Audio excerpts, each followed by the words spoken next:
Hello everyone, my name is Nathan Ahlgren. I'm an assistant professor in the biology department at Clark University, and I wanted to give a quick kind of tutorial of how to 3D print face shields for PPE for healthcare workers.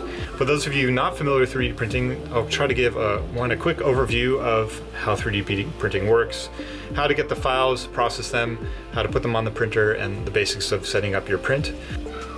Okay, so here is my setup.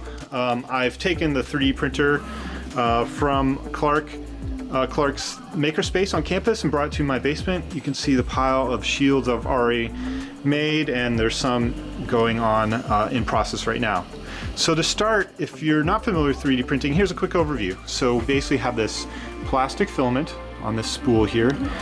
So it's thin plastic and it feeds into this part of the printer, which is basically a heater. So it heats up the plastic and then it extrudes it out through, hopefully you can see, there's a tiny little nozzle and that plastic comes out and gets laid down and then cools and makes a thin layer. So you can see right here, it's moving back and forth, laying down a small layer one at a time, and added up, it builds up a shape that you want.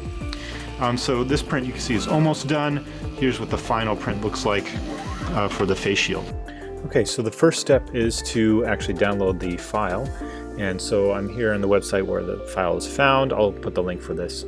But here it is. You can see a quick view of it, and this is the download button here.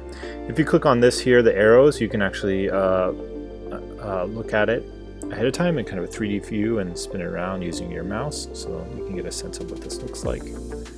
Okay. And then down below here, there's pictures that people have uploaded of how they've printed it. And you can see here what it looks like with the transparency built in, and then there's an elastic at the end. Okay, the next step is to do a process which is called slicing. So that's to take that STL file that we've downloaded, which is basically just kind of a vector file for the outline, the shape of the print, and then we have to convert it to a file format that the printer can use, and that's basically telling it what are the individual layers that are going to be printed to make that shape. So I'm using this program called Slicer. It's spelled as it sounds, except for 3 is replaced for E.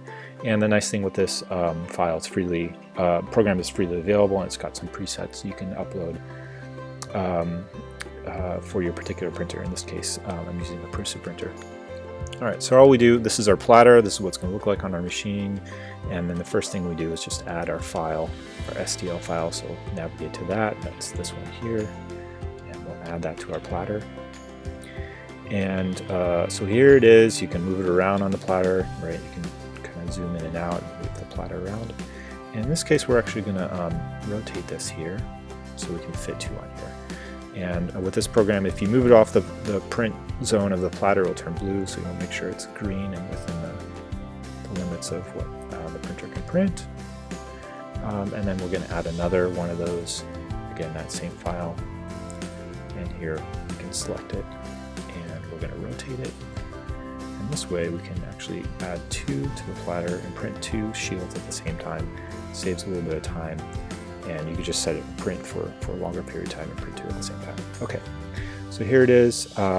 They're in place, and then what we need to do is make sure we've got our settings set correctly. So over here on the panel on the right, there's a print settings menu, and these are some presets for a particular printer, and you can see moving from ultra detail to fast, and this has to do in large part to the thickness of the film that's laid down. So the higher the millimeters here, the thicker the layer. So we're going to actually use this fast preset. We don't need that fine detail, and it'll allow us to print faster. Once we have our settings set here, then we're going to hit the Slice Now button. So that's going to take our shapes, our STL shapes and orientation and print settings, and then translate that into the information for the file that we're going to put on the printer. So that went pretty quick. If you click on the preview here, this is kind of cool. You can look at how what the individual layers all along this print are going to look like. And with these bars here, you can slide moving up all the way to the top of the print. So each of these is one layer in that process. And by sliding these, you can kind of look and see how it's going to look on the printer. Okay. Basically, the last step is to export the file. And that's with this button here, export G code. So then this will save this as a file that can be read on your printer. Okay, so I won't do that now, but I've saved it already. Once you have that saved, then basically put it on an SD card or thumb drive, whatever your printer takes, and then you can load it onto your printer and you're ready to go. Okay, so started printing. The first thing it's going to do is a little bit of calibration, finding where the prop platter is exactly and checking the height. So now it's calibrated. It's going to print out a small thin layer to kind of get the filament going, and then it will start actually printing. All right.